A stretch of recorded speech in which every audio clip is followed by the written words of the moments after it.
also this sleeve, which was from the second gear,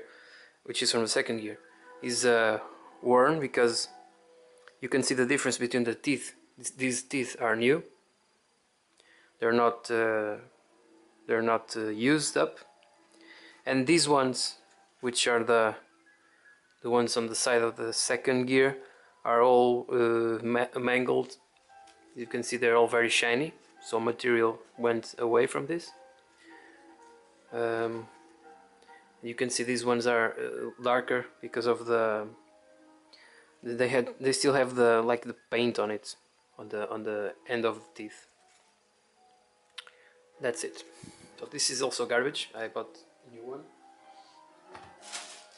and that's all for the second gear. I'll put all these in the same bag and move on to the third gear.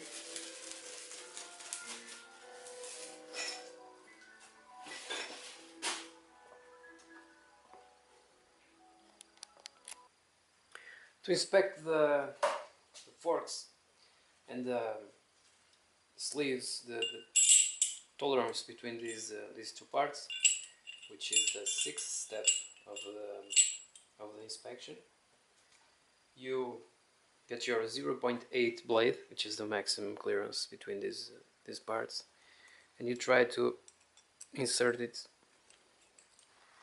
between the fork and the sleeve, like so. And this is still very hard to insert, but let's get which is good, because if the blade went in very easily, if the 0.8 blade went in very easily between the shift fork and the sleeve, you would have to replace the sleeve or the shift fork.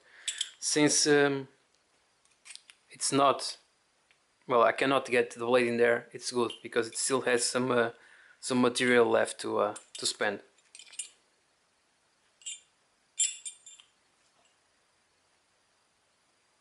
So let's do this for all the sleeves. There are 3 sleeves because there are 3 forks. So do the same for the matching sleeves and forks, and continue.